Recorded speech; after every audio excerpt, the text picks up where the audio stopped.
छठा अध्याय विराट शरीर की उत्पत्ति। श्री मैत्रेय ऋषि ने कहा, सर्वशक्तिमान भगवान ने जब देखा कि आपस में संगठित न होने के कारण ये मेरी महत्त्व आदि शक्तियां विश्व रचना के कार्य में असमर्थ हो रही है, तब वे काल शक्ति को स्वीकार करके एक साथ ही महत्त्व, अहंकार, पंचभूत, पंच तन्मात्रा और मन सहित 11 इंद्रियां इन 23 तत्वों के समुदाय में प्रविष्ट हो गए। उनमें प्रविष्ट होकर उन्होंने जीवों के सोए हुए अदृष्ट को जागृत किया और परस्पर विलग हुए उस तत्व समूह को अपनी क्रिया शक्ति के द्वारा आपस में मिला दिया। इस प्रकार जब भगवान ने अदृष्ट को कार्योन्मुख किया, तब उस 23 तत्वों के समूह ने भगवान की प्रेरणा से अपने अंशों द्वारा अधिपुरुष विराट को उत्पन्न किया। अर्थात जब भगवान ने अंश रूप से अपने उस शरीर में प्रवेश किया, तब वह विश्व रचना करने वाला महत्त्वादि समुदाय एक दूसरे से मिलकर परिणाम को प्राप्त हुआ। यह तत्वों का परिणाम ही विराट पुरुष है, जिसमें चराचर जगत विद्यमान है। जल के भीतर जो अंड रूप आश्रय स्थान था, उसमें वह हिरण्यमय विराट पुरुष संपूर्ण जीवों को साथ लेकर 1000 दिव्य वर्षों तक रहा। वह विश्व रचना करने वाले तत्वों का गर्भ था तथा ज्ञान, क्रिया और आत्मशक्ति से संपन्न था। इन शक्तियों से उसने स्वयं अपने क्रमशः 1, 10 और 3 विभाग किए।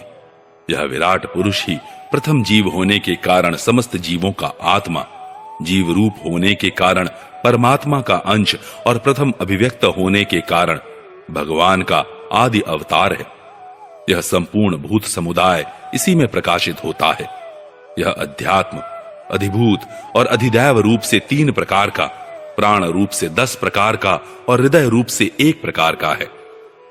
फिर विश्व की रचना करने वाले महत्त्वादि के अधिपति श्री भगवान ने उनकी प्रार्थना को स्मरण कर उनकी वृत्तियों को जगाने के लिए अपने चेतन रूप तेज से उस विराट पुरुष को प्रकाशित किया, उसे जगाया। उसके जागृत होते ही देवताओं के लिए कितने स्थान प्रकट हुए, यह मैं बतलाता हूं, सुनो। विराट पुरुष के पहले मुख प्रकट हुआ। उसमें लोकपाल अग्नि अपने अंश वागींद्रिय के समेत प्रविष्ट हो गया, जिससे यह जीव बोलता है। फिर विराट पुरुष के तालु उत्पन्न हुआ। उसमें लोकपाल वरुण अपने अंश रसनेन्द्रिय के सहित स्थित हुआ, जिससे जीव रस ग्रहण करता है। इसके पश्चात उस विराट पुरुष के नथुने प्रकट हुए।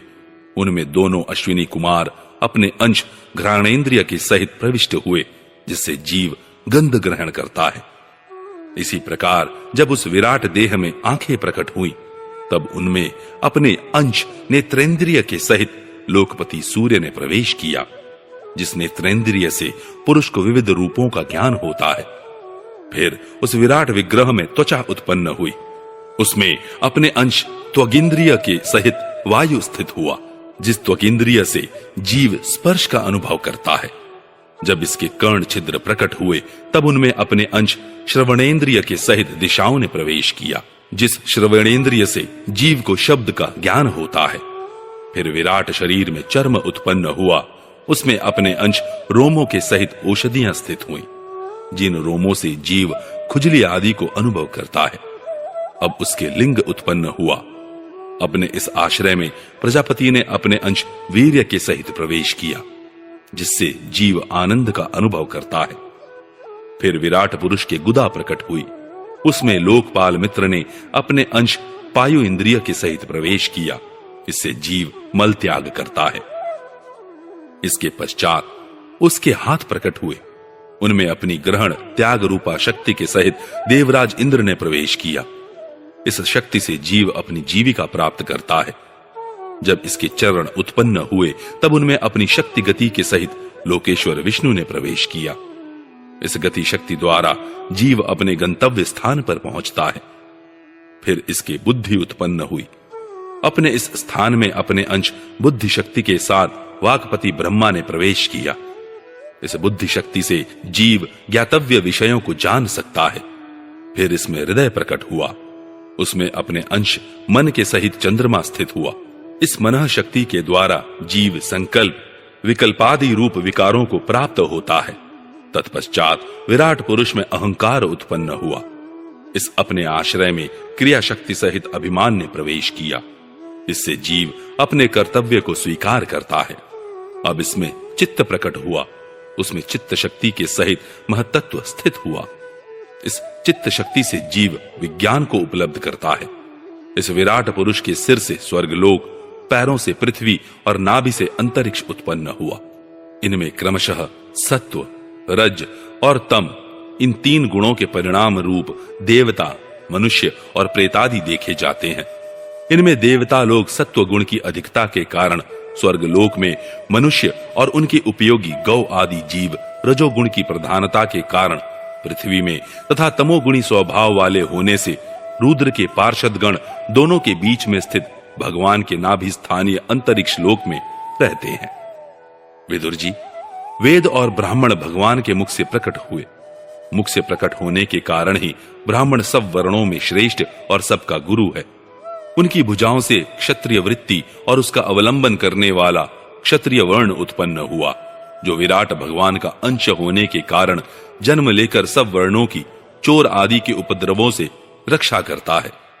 भगवान की दोनों जांघों से सब लोगों का निर्वाह करने वाली वैश्य वृत्ति उत्पन्न हुई और उन्हीं से वैश्य वर्ण का भी प्रादुर्भाव हुआ। यह वर्ण अपनी वृत्ति से सब जीवों की जीविका चलाता है। फिर सब धर्मों की सिद्धि के लिए भगवान के चरणों से सेवा वृत्ति प्रकट हुई और उन्हीं से पहले पहल उस वृत्ति का अधिकारी शूद्र वर्ण भी प्रकट हुआ, जिसकी वृत्ति से ही श्री हरि प्रसन्न हो जाते हैं। ये चारों वर्ण अपनी अपनी वृत्तियों के सहित जिनसे उत्पन्न हुए हैं, उन अपने गुरु श्री हरि का अपने अपने धर्मों से चित्त शुद्धि के लिए श्रद्धा पूर्वक पूजन करते हैं। विदुर जी, यह विराट पुरुष काल, कर्म और स्वभाव शक्ति से युक्त भगवान की योग माया के प्रभाव को प्रकट करने वाला है। इसके स्वरूप का पूरा पूरा वर्णन करने का कौन साहस कर सकता है। तथापि प्यारे विदुर जी, अन्य व्यवहारिक चर्चाओं से अपवित्र हुई अपनी वाणी को पवित्र करने के लिए जैसी मेरी बुद्धि है और जैसा मैंने गुरुमुख से सुना है, वैसा श्री हरि का सुयश वर्णन करता हूं। महापुरुषों का मत है कि पुण्य श्लोक शिरोमणि श्री हरि के गुणों का गान करना ही मनुष्यों की वाणी का तथा विद्वानों के मुख से भगवत कथामृत का पान करना ही उनके कानों का सबसे बड़ा लाभ है। वत्स, हम ही नहीं, आदि कवि श्री ब्रह्मा जी ने 1000 दिव्य वर्षों तक अपनी योग परिपक्व बुद्धि से विचार किया, तो भी क्या वे भगवान की अमित महिमा का पार पा सके। अतः भगवान की माया बड़े बड़े मायावियों को भी मोहित कर देने वाली है। उसकी चक्कर में डालने वाली चाल अनंत है। अतएव स्वयं भगवान भी उसकी थाह नहीं लगा सकते, फिर दूसरों की तो बात ही क्या है। जहां न पहुंचकर मन के सहित वाणी भी लौट आती है तथा जिनका पार पाने में अहंकार के अभिमानी रुद्र तथा अन्य इंद्रियाधिष्ठाता देवता भी समर्थ नहीं है, उन श्री भगवान को हम नमस्कार करते हैं।